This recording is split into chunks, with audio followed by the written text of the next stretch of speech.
everybody, I'm Tom Vasel, and welcome to 43 reviews, and who knows how long it's going to take. Well, you do, because you saw the timestamp of this video. These are short, real quick summaries of a bunch of games that I've played.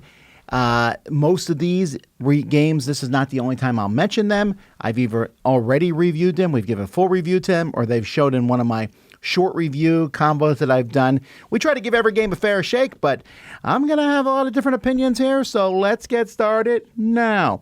Okay, first of all, we have Botanicus. I really enjoyed this game. I wasn't sure what to expect from it as you kind of grow your garden, but the idea of taking actions and moving along tracks, which is something I like a lot, but you have to figure out which tracks you want to move along, the picking an action, which then determines the order you pick the next actions. Very, very fun game, and doesn't overstay its welcome. 8 out of 10. Chock-a-block. This is a game in which you put some cards down and build this block of apartment buildings.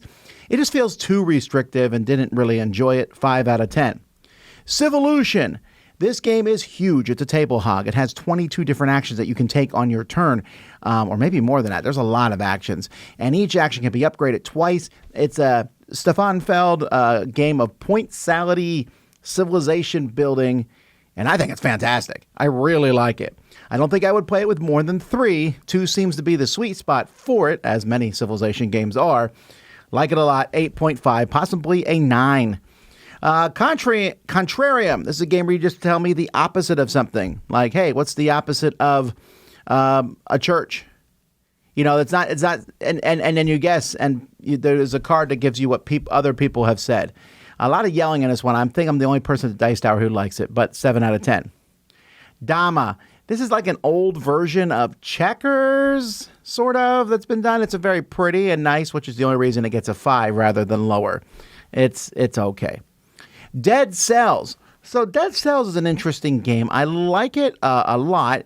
It is, but it's not one I want to play all the time. Give it a 7 out of 10. This is a game that is a roguelike game in which you're going to keep playing through and then you die, then you play through and play through again. And I don't know that I want to keep doing that, but the game system itself is very well done, and it does a good job bringing the video game to a board game.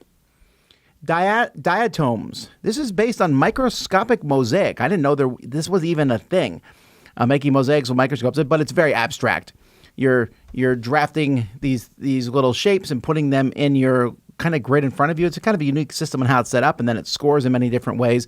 But it works well, and again, doesn't overstay its welcome. 7 out of 10. Diluvium. This is a little 4X style game, which you are going to... I mean, it's really impressive how much game they fit into this box. It feels like a tiny epic game in which you're going to pick 1 of 4 different actions, kind of spread out, go on islands, fight monsters, fight each other, get resources, and that's the game. But it plays quickly, quick, fast turns that can be upgraded. 7.5. Dinky Dungeon. Have you ever wanted to play Love Letter, but with a lot more cards? That's what Dinky Dungeon is. Pretty interesting little game. I don't think it'll be everyone's cup of tea, but I enjoyed it. 7 out of 10. Drukintrap. This is a game from Girders, which is, you move upstairs and then dragon knocks you down. It is not a particularly good game. In fact, it's just way too much luck to it. A 4 out of 10. Dro Polter. This is from Oink Games, and this is a game in which you have some stuff in your hand, and then you just need to drop out an item or 2, and not anything else. If you do successfully be the first one, you also start adding jingle bells to your hand, and you can never drop those or you lose them. Silly, silly fun. 8 out of 10. Dumb questions to ask your friends. Here you are all giving an answer, and one person has to guess out of a group of questions which question was the one that was asked. Interesting. There's a hint of meanness in one of the sections, but the rest of it plays pretty well. I like it. 7 out of 10. Ghost Can't Draw. This is a party game. It uses kind of an Ouija board type thing where there's a device in the middle of the pen and everyone will close their eyes and only one person's pushing it and drawing a picture. Everyone has to guess A, who's the ghost, the person pushing it, and B, what did they draw? 7.5. In the Ashes. This is a adventure book, and I'll take a closer look at this one later. Going through, there's a lot of different... it's kind of a weird, dark story in it. A choose your own adventure. It never really came out of that for me. It was never as gripping as I want to be. It felt fairly random, but it's interesting how it's put together. 6 out of 10. Jakarta Traffic. This is another 7. There's a lot of 7s today. Another 7 in which you are delivering food in Jakarta to different people who are hungry. And so it's a pick up and deliver game. You got to go get the food, do it. The way the systems are set up on the streets, and it's just so neat how that works. The only disadvantage of this, and the only thing that keeps me from giving it a higher score is the fact that analysis paralysis, if you have a problem thinking what you're going to do in your turn, this one could take a while. Joyride. This game is a game that I enjoy. I don't love it as much as the others in the studio, and they liked it a lot. I find it to be interesting. You're driving your car around, and there's a bit of, it's like a race inside a small stadium, Robo Rally-esque type game, and I found it to be good. I enjoyed it. Don't get me wrong. I like the things that this company does, but it was just something that I don't know that I'll play again. So this one is a 6.5 for me. It's almost there. Kavango. This is a nature preserve. It's another 6.5. And that one's almost there as you're building this tableau of animals in front of you. That seems to be the thing these days, right? Wingspan, etc. I like this one. There's some drafting and there's some good ideas, but it does seem near the end that scoring is a little luckier than I would prefer because sometimes you need a very specific card. Landomy. This is a 2-player cube game that's in 3D. No, it's not 3D. So there's a 3D element to this game that I don't think is necessary. They this is overproduced in a sense because you're trying to put cubes out and then your opponent puts cubes out. You're both picking an action and putting them out in these tiles and trying to control them. And it just feels too tight and too slight to be an interesting game. 5 out of 10. Lore Pets. This is from Wolfgang Kramer, one of the most famous designers in the world, and I hate it. It's a 4 out of 10. It's just not good. It's so lucky. You're just stealing piles of animals from each other. Boo. New Kingdom Sowers. This is about sowing seeds. This is based on a parable in the Bible, I think. It might be based on a parable in the Bible, but has some really wonky game mechanisms and doesn't seem to follow the parable and the theme either. So what's the point? 5 out of 10. Phone wallet keys. I do that every day when I walk out of the house. This is an amusing little game from Japan where you're just trying to collect different things before you leave. Not just your phone, wallet, and keys, but cash, credit card, power bank, water, sandwich, whatever it is. It's interesting. It's not great. It's fine. 6 out of 10. But I love the theme. Point of View is a game in which you have a big shield in front of you and everyone has one. They're all looking at a different direction at a scene and you're working together to figure out what is there. It is an interesting game.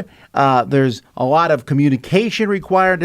I like this from Haba. It's not going to be for everybody, but if you want a game about communication, you want to check out Point of View. 7 out of 10.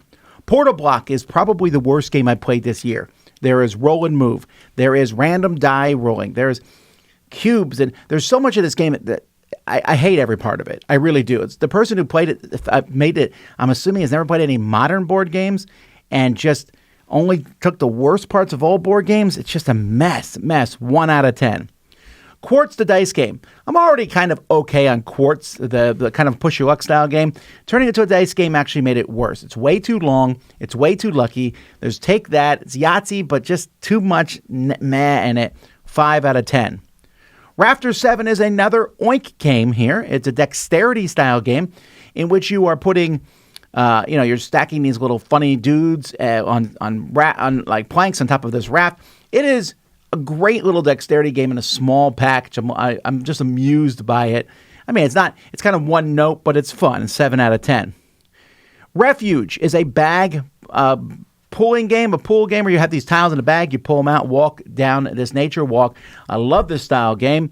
I think it's absolutely gorgeous, and it's terrible. It's so lucky it ruins the game, unfortunately. 4 out of 10. Rumblebots. My daughters love this game. I'm less as enthralled as they are, but it is very fun to me. It's basically war where you are building a little deck of robots, and then you flip them to see who wins in a battle. There's more to it than that, but it's probably more complicated than it needs to be, but I still enjoy it. 7 out of 10. Run, Bunny, Run. This is like X-Wing, but one person's a rabbit, everyone else are wolves. And you place your cards, and then they show you the paths you move around. It's simple, and it's very portable. 7 out of 10. Sail or Die. This has a picture of a shark eating a butt on the front, if you forget which game I'm talking about. Loosey Goosey makes a lot of weird games like this one, and it's also a weird game. It's a card shedding game where you have points that you spend to kind of break some rules of the game. Still, though, like it a lot. 7 out of 10.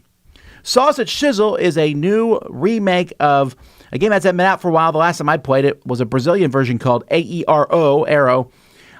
This is a Yahtzee-esque game, but there's also some push your luck style things to it. I like it. 7 out of 10. Great for kids. SETI. What a great game. 9 out of 10. This is a game which mixes some things I really like. Terraforming Mars, huge deck of cards. This game has it too. But this has so many options, and I think a very strong theme as you go around orbiting planets, getting publicity from Earth, searching for aliens, and then the aliens switch the game up. There's just so much goodness in it. 9 out of 10. Slide. This is a little bit of no thanks feel to it, and it's scoring. You want to have the fewest points possible, and you're going to be drafting cards and sliding them into this grid, and you want cards that are low or cards that are the same number as another card they're next to, and they cancel each other out. Works pretty well, actually. This is a good mass market style game. 7 out of 10. Snatch It is a game about frogs eating flies and other bugs, and while there's a lot of good ideas in the game, it's messy and randomly boring. 5 out of 10. Spy Guy Pyramid, a big 3D type-esque project, and which it's Where's Waldo for kids. You're looking around, finding stuff, flipping tiles over. I found it to be a lot of fun. 7.5, but realize it's for kids. Superstore 3000, you're building a big skyscraper out of these different tiles. It looks super interesting, and I found it to be just kind of boring. There's just not a lot of interesting things going on in this. 5 out of 10.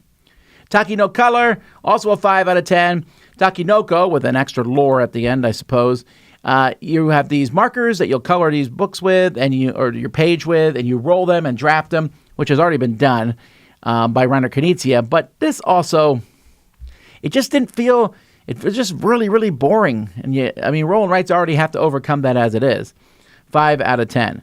Temple Code. This is a deduction game, a fairly light deduction game, in which you are going to be trying to figure out a 3 sequence that you have in front of you. You need to figure out 2 to win the game, but it has a very clever card mechanism to do that. This is designed by one of the 2 designers who did Turing Machine. 7 out of 10. The Queen's New Capital. This is a deck-building game of sorts. It's a tableau-building game of sorts. It's a political game of sorts. It's too much of sorts, frankly. There's too many things going on, and it's too long for what it is. And there's some mechanisms that probably should have been cut. I enjoy a lot of the concepts of this game, but the game itself isn't very good. 5 out of 10. The Vibe. This is an okay party game where you have a bunch of public domain art and then some adjectives like anger, disappointment, whatever. And you put these cards in order based on one of those words, and everyone has to guess what the word is. It's fine. 6 out of 10. Theme Park Mania. I'm kind of boggled that this game exists. I love theme parks. This game looks amazing. Very good production. And the rule book is terrible.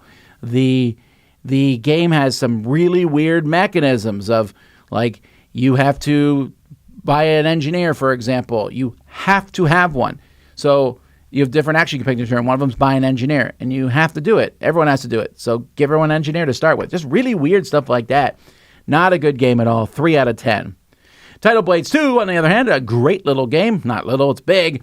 It's an adventure-style game. So much goodness. There's cool theme, cool components, cool art, and an amazing combat system. 8.5. Valkyries. This is a 7 out of 10. It's a weird game, though. It's like it has books that you're going to be coloring and going through. It's not a roll and write, but it definitely, you use a book and are marking things off. I suppose you could use tiles, right? But it works, and there's several pages in the book, different battles that you're going to do. And it's just unusual and interesting. I give it that. So try this one out, 7 out of 10. And then finally, Wishland Dreams for America. This is one that... it's an expansion for Wishland. Wishland did not come with enough cards. It's another theme park game, but a good one. And this now adds enough cards. It also adds another row of cards, which I don't think is necessary, but it adds to it. This is not a necessary expansion, but it's a fun one. It adds more cards and things that you can do, more ways to score points. So a 7 out of 10. And done. And because my camera conked out on me halfway through, folks, I don't know how long this took me, But we'll know, like I said at the end, because you can see the time what it is right now. Hey, if you disagree with me on some of these games, you're like, Tom doesn't know what he's talking about. Hey, tell us in the comments. But you know what? Also, if you agree with me, let me know in the comments too, because it's always good to hear some positive feedback. Either way, I will be talking about many of these games later on, or I already have. Thanks so much for watching. Until next time, I'm Tom Vasel, and this has been 43 games on the Dice Tower.